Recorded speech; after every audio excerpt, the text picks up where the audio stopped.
Hello dear aspirants, આપ સર્વેનું અમારી YouTube channel game changing સાયકોલોજીમાં હાર્દિક સ્વાગત છે. આજના વિડીયોમાં આપણે પ્રોબેશન ઓફિસર, ચીફ ઓફિસર તેમજ અન્ય કેટલીક સરકારી પરીક્ષાઓ માટે સમાજશાસ્ત્ર એટલે કે સોશિયોલોજી સબ્જેક્ટ અગત્યનો છે.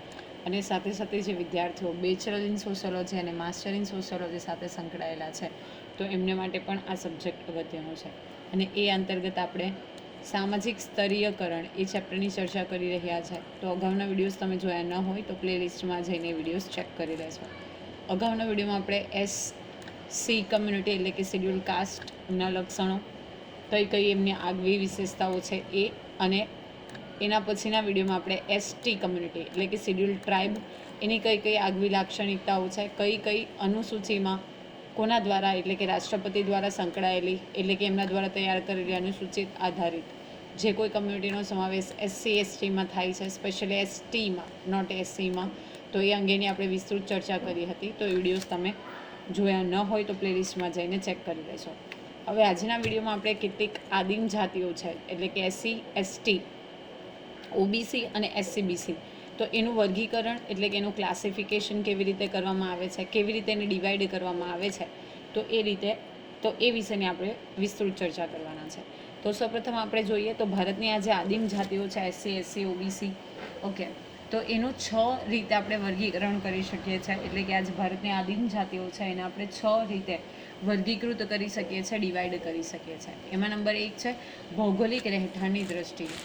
તો સૌપ્રથમ આપણે જોઈએ ભૌગોલિક રહેઠાણની દ્રષ્ટિએ તો 3 ભૌગોલિક જે વિસ્તારો છે એમાં ભારતની જે આદિવાસીઓ છે એની વસ્તી જે છે એ પથરાયેલી જોવા મળે છે. તો 3 ભૌગોલિક વિસ્તારો છે એટલે કે જે જોગ્રાફિકલ એરિયાઝ છે તો એની વાત કરીએ તો સૌપ્રથમ છે ઉત્તર અને ઉત્તર પૂર્વ વિસ્તારમાં. તો આમાં કઈ કઈ એરિયાઝ આવી જશે તો લદ્દાખ, જમ્મુ કાશ્મીર, ઓકે, હિમાચલ પ્રદેશ, ઉત્તરનો ઉત્તર પ્રદેશ, સિક્કિમ તથા ઉત્તર પૂર્વ વિસ્તાર જેમાં અરુણાચલ પ્રદેશ, આસામ, મેઘાલય, મિઝોરમ, નાગાલેન્ડ, મણિપુર, ત્રિપુરા એટલે કે જે 7 સિસ્ટર્સના લોકેશન છે એ AA, MM, ઓકે. તમે આ ઘણી બધી વખત ક્વેશ્ચન પૂછાય છે કે 7 સિસ્ટર્સ, તો AA, okay, that is Arunachal Pradesh and Assam. પછી યાદ રાખવાનું છે MM. Now what are this MM? તો મેઘાલય, મિઝોરમ અને મણિપુર. અને પછી યાદ રાખવાનું છે NT, નાગાલેન્ડ અને ત્રિપુરા. તો આ જે 7 સિસ્ટર્સ છે તો એ એરિયા પ્લસ લદ્દાખ, હિમાચલ પ્રદેશ, ઉત્તરમાં આવેલો જે ઉત્તરનો ઉત્તર પ્રદેશ છે એ, સાથે સાથે સિક્કિમ અને ઉત્તર પૂર્વ વિસ્તારના જે 7 સિસ્ટર્સ છે અરુણાચલ પ્રદેશ, ધેન આફ્ટર આસામ, મેઘાલય, મિઝોરમ, મણિપુર, નાગાલેન્ડ અને ત્રિપુરા. તો આ વિસ્તારમાં જે સંકળાયેલા છે તો એ કમ્યુનિટી એટલે કે એ આદિવાસી જૂથો. પછી છે મધ્યવર્તી કે કેન્દ્રનો વિસ્તાર, તો એમાં પશ્ચિમ બંગાળ, ઓરિસ્સા, બિહાર, દક્ષિણ ઉત્તર પ્રદેશ, દક્ષિણ રાજસ્થાન, ગુજરાત, મધ્યપ્રદેશ અને મહારાષ્ટ્ર. તો મધ્યવર્તી કે કેન્દ્ર એટલે કે ભારતના મધ્યવર્તી વિસ્તારમાં આવેલા અથવા તો ભારતના કેન્દ્ર વિસ્તારમાં આવેલા, તો એમાં પશ્ચિમ બંગાળ, ઓરિસ્સા, બિહાર, દક્ષિણનો ઉત્તર પ્રદેશ, દક્ષિણ રાજસ્થાન, ગુજરાત, મધ્યપ્રદેશ અને મહારાષ્ટ્રનો જે સમાવેશ છે એ થાય છે. પ્લસ દક્ષિણના વિસ્તારની વાત કરીએ તો આમાં આંધ્રપ્રદેશ, તમિલનાડુ, કર્ણાટક, કેરળ અને અંદમાન તથા નિકોબારના જે 2 કેન્દ્રશાસિત વિસ્તારો અને લક્ષદ્વીપ છે તો એ. તો દક્ષિણમાં આપણે આંધ્રપ્રદેશ, તમિલનાડુ, કર્ણાટક, કેરળ, અંદમાન અને નિકોબાર અને સાથે સાથે એના જે કેન્દ્રશાસિત પ્રદેશો છે એ અને લક્ષદ્વીપ.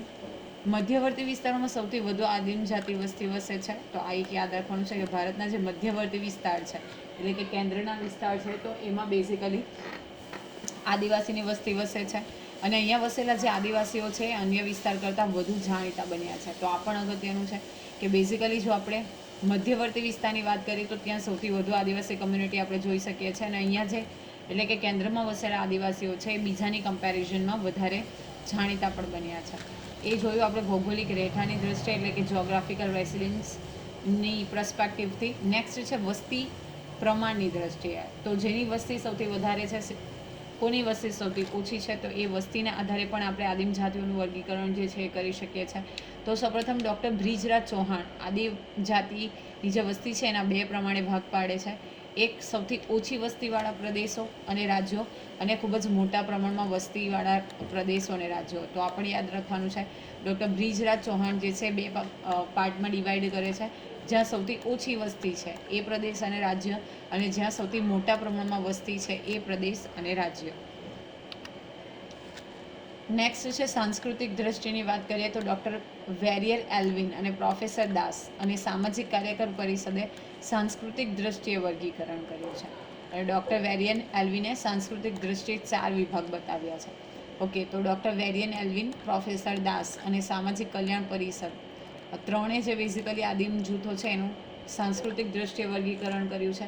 અને એમાં પણ ડૉક્ટર વેરિયર એલ્વિન જે છે એ સાંસ્કૃતિક દ્રષ્ટિએ આદિમ જૂથોને 4 ભાગમાં ડિવાઈડ કર્યા છે. તો પ્રથમ વિભાગ જોઈએ, જેમાં સહિયારા જમીનવાળા લોકોનો સમાવેશ થાય છે.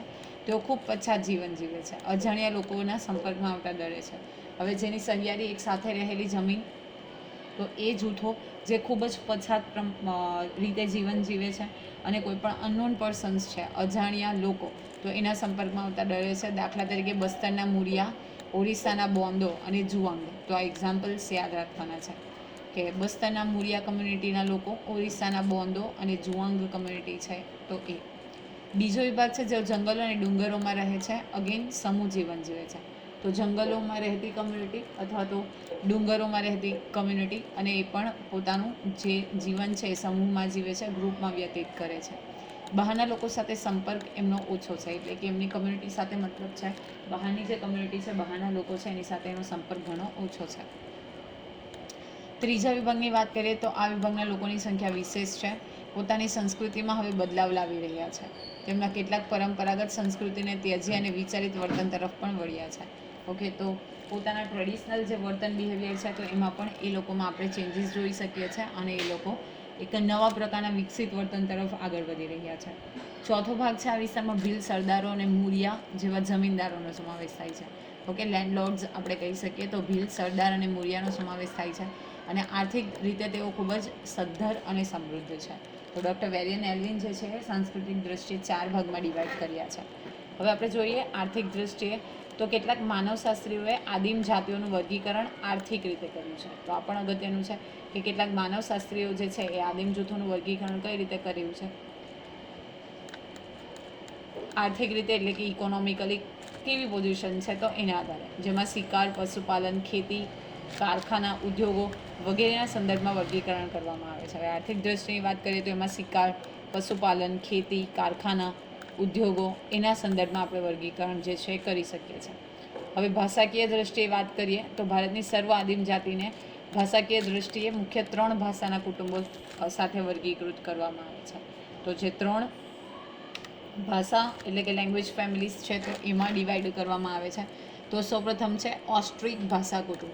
પૂર્વ ભારતના આદિવાસીઓ જેમાં કોલ, મુંડા, ખાસી આદિવાસીઓની બોલીઓનો ઓસ્ટ્રો એશિયાટિક ભાષાના કુટુંબમાં સમાવેશ થાય છે. આ ત્રણેય અગત્યના છે. તો સૌપ્રથમ છે ઓસ્ટ્રિક, તો એમાં કોલ, મુંડા અને ખાસી આદિવાસી જેનો ઓસ્ટ્રો એશિયાટિક ભાષામાં સમાવેશ થાય છે. નેક્સ્ટ છે દ્રવિડિયન કે દ્રાવિડિયન ભાષા કુટુંબો, તો જેમાં તમિલ, તેલુગુ, કન્નડ અને મલયાલમનો સમાવેશ થાય છે. આંધ્રપ્રદેશમાં વસતા જે ગોંડ, દક્ષિણ ભારતના કાદાર, ઇસ્લા, ચેંચુ, ટોડા વગેરે આદિમ જાતિઓનો આ દ્રવિડિયન ભાષાના કુટુંબોમાં સમાવેશ થાય છે. કઈ 4 ભાષા? તો તમિલ, તેલુગુ, કન્નડ અને મલયાલમ. હવે આંધ્રમાં વસતી જે ગોંડ કમ્યુનિટી છે, દક્ષિણ ભારતમાં વસતી કાદર, ઇસ્લા, ચેંચુ અને ટોડા આ બધી આદિમ જાતિઓનો સમાવેશ દ્રાવિડિયન ભાષાના કુટુંબોમાં થાય છે. નેક્સ્ટ છે સિનો ટિબેટન ભાષા કુટુંબો, તો જેમાં ટિબેટ બર્મી અને સિયામી ચીનીનો સમાવેશ થાય છે. તો આ પણ અગત્યનું છે, ટિબેટ બર્મી અને સિયામી ચીની ભાષાનો સમાવેશ થાય છે. દાર્જિલિંગ અને હિમાલયમાં વસતી આદિમ જાતિના જે લોકો છે એ આ ભાષા બોલે છે. હવે જોઈએ જાતિ તત્વોની દ્રષ્ટિએ તો માં નિશ્ચિત શારીરિક લક્ષણો જેવા માથું, નાક, ખોપરીનું ઘનત્વ, કદ, રક્ત સમૂહ વગેરેના આધારે એનું ડિવાઈડ આપણે કરી શકીએ છીએ. ભારતમાં અનેક વિદ્વાનોએ આ મુજબ વર્ગીકરણ કરવાનો પ્રયત્ન કર્યો છે, જેમાં નિશ્ચિત શારીરિક લક્ષણોમાં ત્વચા, આંખનો રંગ, વાળની બનાવટ, રૂંવાટી હોઠ વગેરેનો સમાવેશ થાય છે, જેમાં આર્મેનોઇડ, મોંગોલોઇડ, દ્રવિડિયન, ઓકે, આલ્પાઇન, ડિનારિક આ બધી જે આદિમ જાતિઓ છે તો એનો સમાવેશ થાય છે. તો શરીરનો જે બાંધો છે, ફિઝિકલ ફીચર અથવા તો ફિઝિકલ કેરેક્ટરિસ્ટિક, તો એના આધારે પણ અલગ અલગ દ્રષ્ટિ. હવે આપણે જોઈએ અનુસૂચિત જનજાતિ અને એમનું સાંસ્કૃતિક વૈવિધ્ય. તો બેઝિકલી આપણે અગાઉ પણ અનુસૂચિત જનજાતિ જે હતી એમાં લગ્ન વ્યવસ્થા, સગાઈ સંબંધ, મિલકત વ્યવસ્થા, ધર્મ સંસ્થા, જાદુ, ન્યાયતંત્ર, કલા, સંગીત, દંતકથાઓ અને તેમના સામાજિક સાંસ્કૃતિક જીવનને આપણે બેઝિકલી કઈ રીતે કનેક્ટેડ હતું એ અનુસૂચિત જાતિ અને જનજાતિમાં જોયું હતું. હવે કેટલીક આપણે જે અનુસૂચિત જનજાતિ સમૂહ છે તો એની સાંસ્કૃતિક વિવિધતાઓ તરફ નજર કરીએ તો ભારતીય આદિમ સમૂહ પ્રકૃતિ, ગોત્ર ચિહ્ન એટલે કે જે અલગ અલગ કલ્ચર તો નહીં કહી શકાય, જે કુળ છે તો એના આધારે જે ગોત્ર હોય એનું ગોત્ર ચિહ્ન, જાદુ, નૃત્ય, લોક સંગીત, કલા વગેરેમાં પણ એ લોકો માને છે. તો પોતપોતાનું જો ગોત્ર ચિહ્ન હોય, ઓકે, એમાં જાદુમાં માને છે. એટલે કે આપણે જોયું હતું કે જે અંધશ્રદ્ધામાં સ્ટેશનમાં બિલીફ કરે છે, સુપર સ્ટેશનમાં બિલીફ કરે છે. પછી નૃત્ય છે, લોક સંગીત છે, કલા વગેરેમાં પણ એ લોકો માને છે. પ્રકૃતિના વિભિન્ન તત્વો જેવા કે સૂર્ય, ચંદ્ર, અગ્નિ અને વાયુ તેમજ વનસ્પતિઓ એમના સાંસ્કૃતિક જીવન સાથે ગાઢ રીતે સંબંધ ધરાવે છે. તો કુદરતના જે વિભિન્ન તત્વો છે જેવા કે સૂર્ય હોય, ચંદ્ર હોય, અગ્નિ, વાયુ, તો એ સાથે સાથે વનસ્પતિ, તો એ પણ એમના સાંસ્કૃતિક જીવનની સાથે એકદમ ગાઢ રીતે સંકળાયેલા છે. પ્રકૃતિ પૂજા એમના જીવનનો અભિન્ન ભાગ છે. તો આ પણ યાદ રાખવાનું છે કે જે પ્રકૃતિની પૂજા છે, આપણે દ્રવિડિયન ફેમિલીની વાત કરીએ યા આર્યન્સની વાત કરીએ તો પ્રકૃતિની પૂજા, ઓકે, જે પ્રકૃતિ છે તો એમાં પણ એમ શિવ તત્વમાં એ લોકો ખાસ માને છે. પ્રકૃતિને ગોડેસ તરીકે વર્શિપ કરે છે. સાથે સાથે તુલસી છે, તુલસી, વડ, પીપળો, એ બધી વસ્તુ સંભાવ જે છે એ આર્યન્સ અને દ્રવિડિયન કમ્યુનિટીમાંથી આવી છે. આદિવાસીઓમાં ગોત્ર ચિહ્નવાદ, ધેટ ઇઝ ટોટેમવાદ છે.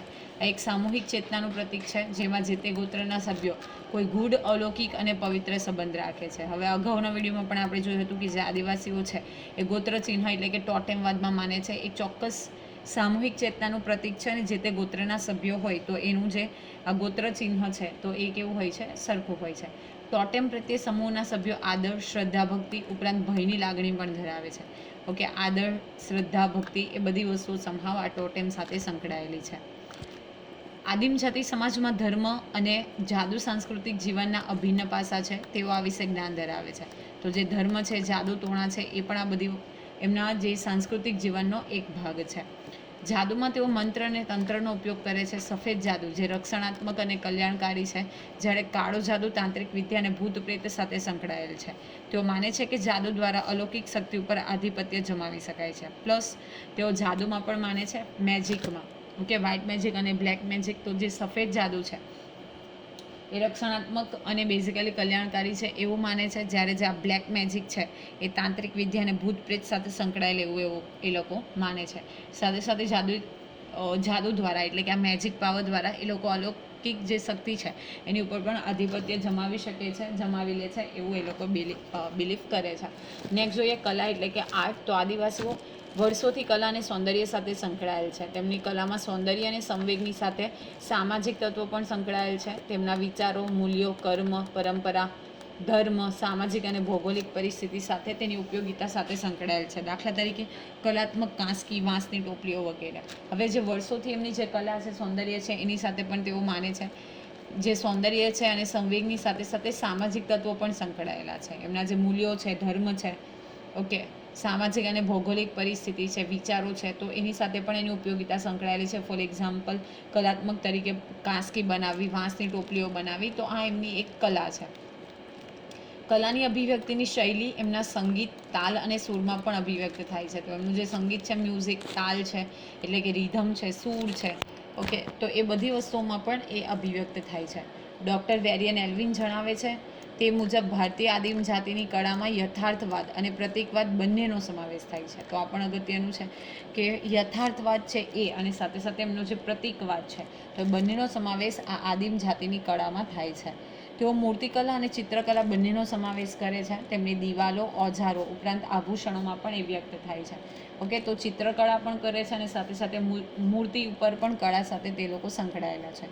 દિવાલો હોય, ઓજારો હોય, આભૂષણો એટલે કે જે ઓર્નામેન્ટ્સ છે, તો એમાં પણ આજે આપણે કલા છે, આર્ટ છે એ જોઈ શકીએ છીએ. આદિવાસી તહેવારો, ઉત્સવો અને લગ્ન પ્રસંગે ઘણી દિવાલો જે છે સુશોભિત કરે છે.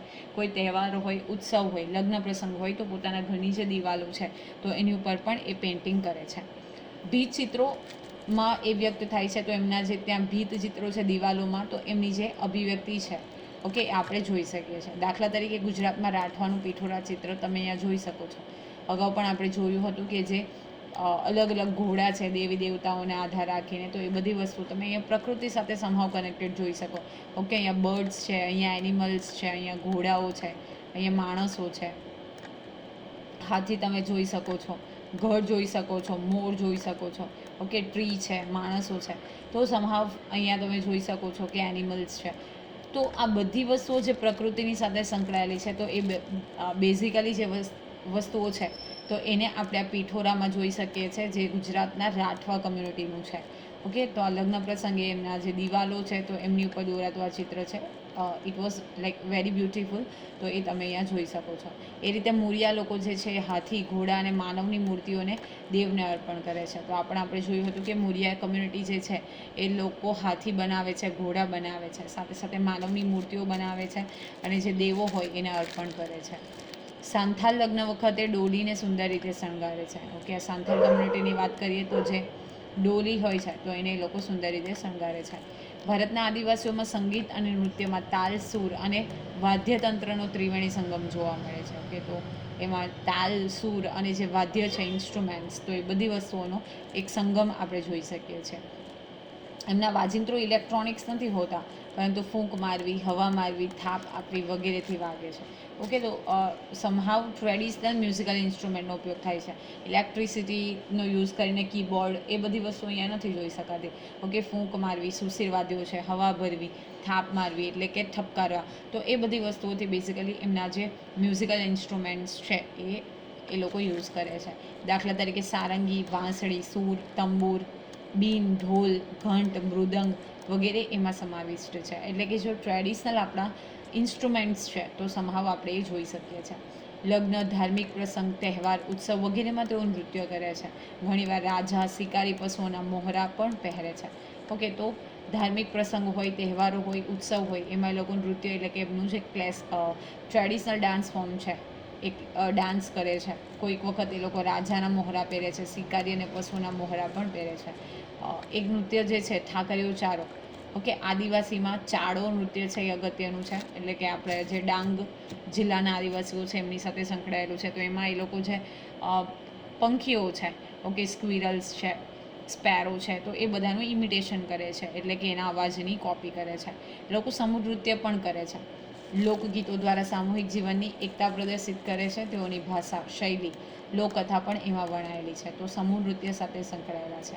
ઓકે, મેં તમને અગાઉના વિડીયોમાં પણ કીધું હતું કે મૂળ આફ્રિકાના જે નેટિવ્સ છે, સિદ્દી કમ્યુનિટી, તો એ લોકોનું જે ધમાલ ડાન્સ છે, તો એમાં મ્યુઝિકલ ઇન્સ્ટ્રુમેન્ટ તરીકે લોકો મશીરાનો ઉપયોગ કરે છે અને ઢોલનો ઉપયોગ કરે છે. ના, વોટ ઇઝ મશીરા? તો જે કોકોનટ સેલ છે, એટલે કે કોપરું હોય, ઓકે, તો એની બહારનું જે સરફેસ છે ખૂબ હાર્ડ છે.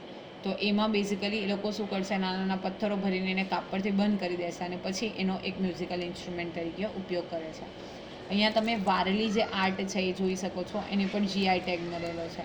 ના, વોટ ઇઝ જીઆઈ ટેગ? તો જીઆઈનો મતલબ થશે જિયોગ્રાફિકલ ઇન્ડિકેશન ટેગ. તો અહીંયા બ્યુટિફુલી જે નેચર છે, ઓકે, સમહાવ જિયોગ્રાફિકલ શેપ્સનો ઉપયોગ કરીને યુ કેન સી આ ટ્રી છે. ઓકે, અહીંયા તમે એક બર્ડ જોઈ શકો છો. અહીંયા હ્યુમન રેસિડેન્ટ એટલે કે એક ઝૂંપડી છે. ઓકે, અહીંયા વ્યક્તિઓ જે કામ કરે છે અલગ અલગ રીતે પોસ્ચરમાં તમે જોઈ શકો છો. ઓકે, અહીંયા પણ ટ્રી છે, આ નદી છે, પર્વત છે, પશુ પક્ષીઓ. તો આ Warli art of painting basically red કલરનું બેકગ્રાઉન્ડ હોય, મરૂન કલરનું, અને એમાં વ્હાઇટ કલરથી જે પેઇન્ટિંગ કરવામાં આવે છે. તો આજના વિડીયોમાં આપણે જે આદિમ જાતિ કમ્યુનિટી છે એની સાથે સંકળાયેલ એમની કળા અને સાથે સાથે એમના જે લક્ષણો છે એના વિશે વાત કરી. આશા રાખું છું કે આજના વિડીયોમાં તમને સમજ પડી હશે. વિડીયો પસંદ પડે તો વિડીયોને લાઇક કરી અને શેર કરવાનું ભૂલશો નહીં. અને આવા જ વધુ વિડીયોની અપડેટ્સ મેળવવા માટે even you can subscribe our YouTube channel game changing psychology. Thank you for watching the video. Have a nice day.